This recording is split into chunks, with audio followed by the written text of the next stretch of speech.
morning student. Today we will start political chapter 2 federalism.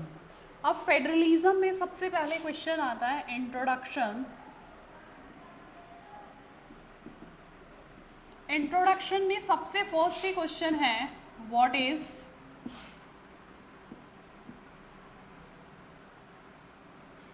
Federalism.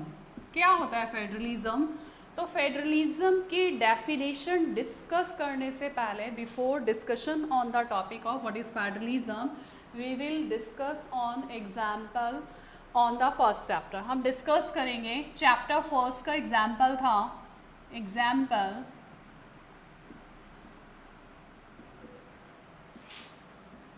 Belgium shifted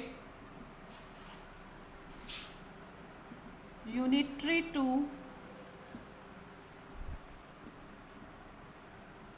federal form of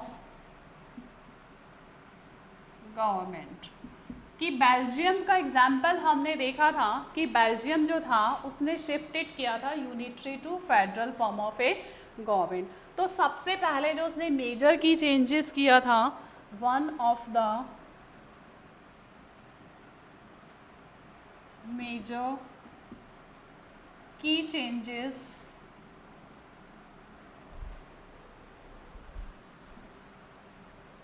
made in the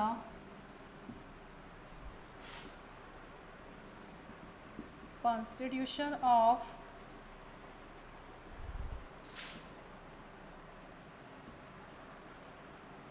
Belgium was to reduce the power of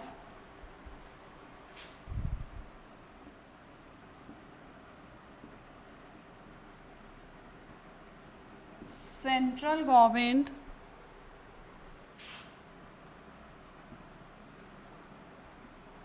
and given to regional government.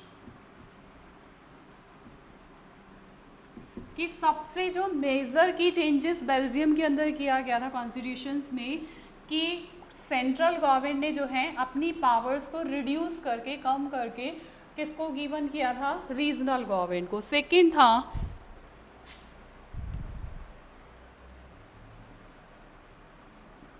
Regional government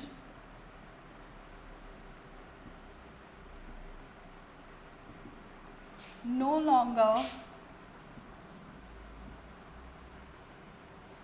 depend on central government. Third था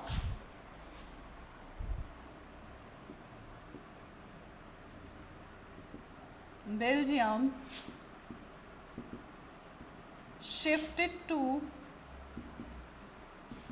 unitary to federal form of a government.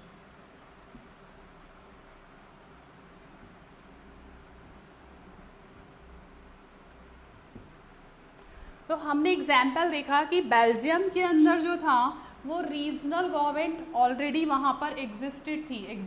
Existed तो थी but वो इतनी powerful नहीं थी. तो Belgium ने constitutions में अमेंडेड करके क्या चेंजेस किया था कि सेंट्रल गवर्नमेंट की पावर्स को रिड्यूस करके गिवन किसको किया गया? रीजनल गवर्नमेंट को. अब रीजनल गवर्नमेंट जो थी, it is no longer depend on the central government. It means Belgium shifted to unitary to federal form of a government. तो बेल्जियम ने जो है वो शिफ्टेड किस में किया? यूनिटरी से फेडरल फॉर्म में गवर्नमेंट शिफ्टेड किया था. जबकि श्रीलंका जो था वो ऑलरेडी फॉलो करा था unitary system, unitary form of a government.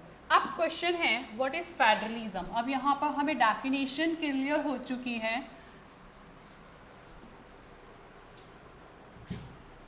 When power is taken from the central government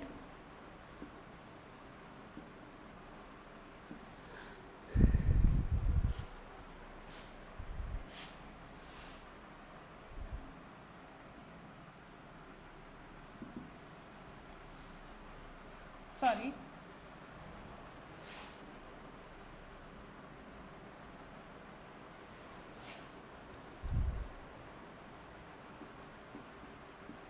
a system of government in which power is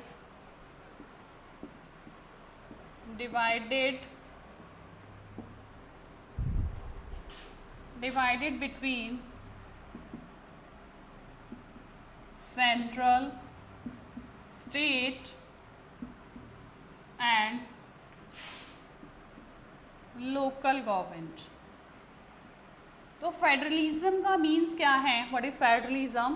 federalism, it is a system of a government in which power is divided between the central government, state government and local government. It means central, फिर उससे कम power state, और फिर यहाँ पर local government को powers given की गई, central, state and local government. अब यहाँ पर लेवल्स ऑफ गवर्नमेंट की बात करते हैं। लेवल्स ऑफ गवर्नमेंट, तो यहाँ पर मेनली जो है 2 लेवल्स ऑफ गवर्नमेंट होते हैं। एक तो होता है सेंट्रल गवर्नमेंट और एक है स्टेट गवर्नमेंट। अब सेंट्रल गवर्नमेंट क्या होती है? सेंट्रल गवर्नमेंट जो होती है, it is responsible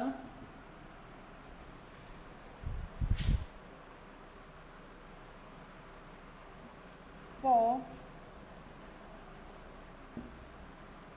entire nation, पूरे नेशन के लिए होती है। और स्टेट गवर्नमेंट क्या होती है?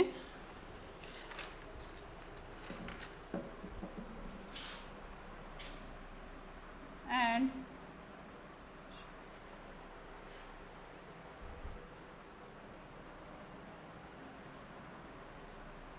few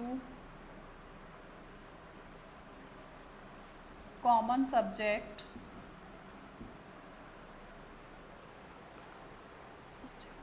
for national interest। तो सेंट्रल एक लेवल ऑफ गवर्नमेंट है central government, it is responsible for the entire nation and few common subject for the national interest. कुछ कॉमन सब्जेक्ट होते हैं नेशनल इंटरेस्ट के लिए, उनके लिए रिस्पॉन्सिबल होती है। द स्टेट गवर्नमेंट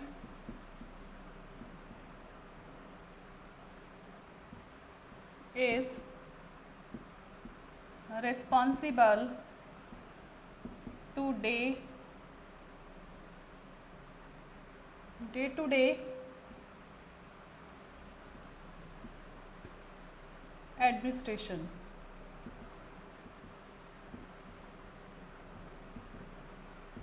तो हमारे पास we have only mainly 2 levels of the government, central government and state government. But is central government? Central government for entire nation, entire nation के लिए होती है, responsible for few common subject for national interest. ऐसे subjects पर law बनाती है जो कि कॉमन होते हैं नेशनल के लिए, नेशन के लिए। State government, the state government is responsible for day to day administration, for day to day administration के लिए रिस्पॉन्सिबल होती है। तो हमने डिस्कस किया Belgium shifted unitary to federal form of a government. वहाँ पर सेंट्रल गवर्नमेंट एग्जिस्टेड कर रही थी, पहले भी एग्जिस्ट कर रही थी, बट ऑल द पावर्स जो थी, पूरी पावर्स जो थी वो किसके हैंड्स में थी? सेंट्रल गवर्नमेंट में। आफ्टर दैट बेल्जियम जो था उसने अपने कॉन्स्टिट्यूशंस में अमेंडेड किया था 4 टाइम्स और उसने शिफ्टेड किया था unitary to federal form of a government.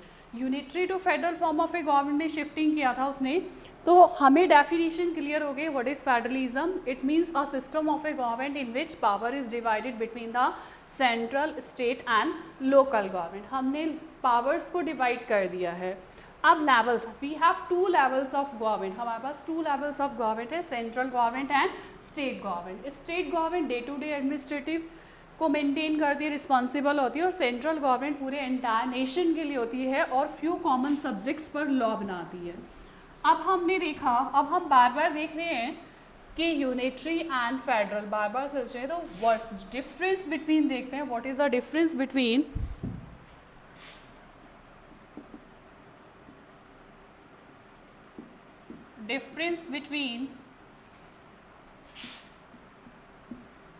Federal and unitary form of government. क्या डिफरेंस है दोनों में? तो फर्स्ट हमने देखा यूनिटरी और यहाँ पर हम देख रहे हैं federal. What is unitary? Unitary government के अंदर क्या होता है? It has one level of the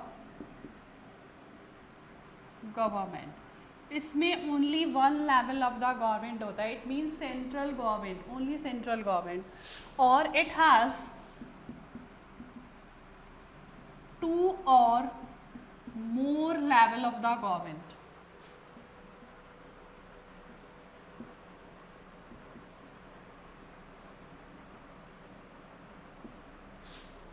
second,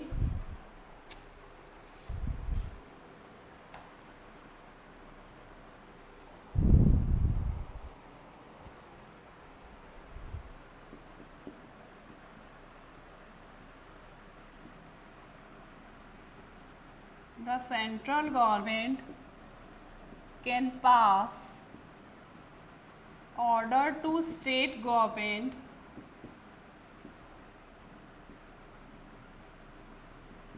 to do something।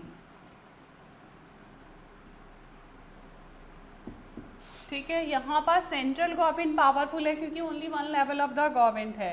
State government यहाँ पर भी होती है बट मोर पावरफुल नहीं होती है। तो यहाँ पर the central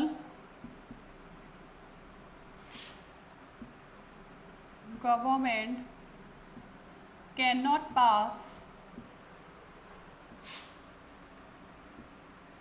any order to state government।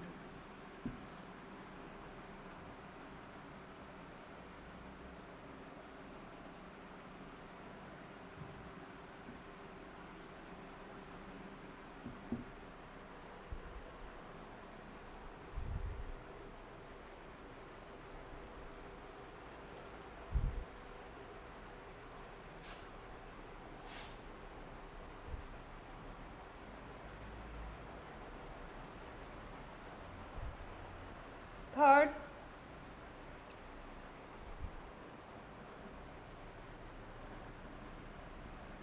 a state government answerable to the central government।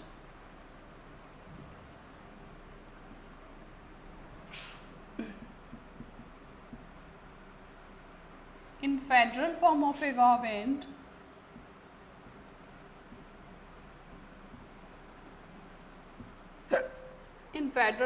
a government, state government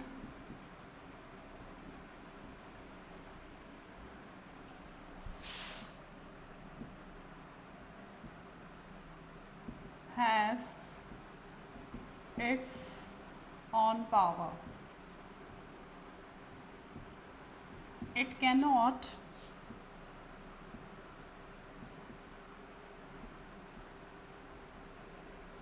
answerable to the central government.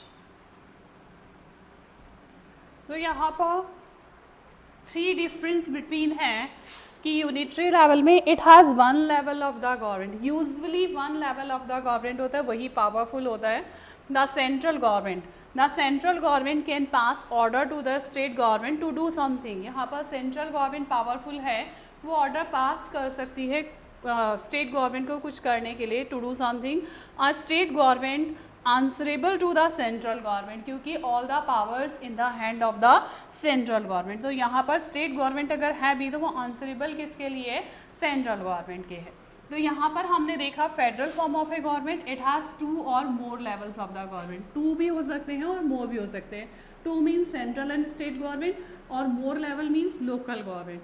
The central government can not pass any order to the state government, to state government. कोई भी order जो है वो पास नहीं कर सकती है, because reason क्या है, क्योंकि in the federal form of a government state government has its own power, it can not answerable to the central government, क्योंकि स्टेट गवर्नमेंट के पास अपनी इंडिपेंडेंट पावर्स होती हैं, वो किसको आंसरेबल नहीं है, सेंट्रल गवर्नमेंट के भी। तो हमने यहाँ पर डिस्कस किया federal form of a government. Introduction में व्हाट इज़ फेडरलिज्म, फेडरलिज्म से बिफोर हमने डिस्कशन किया with example Belgium shifted to unitary to federal form of a, Belgium ने कैसे अपनी पावर्स को जो है वो शिफ्टेड किया था।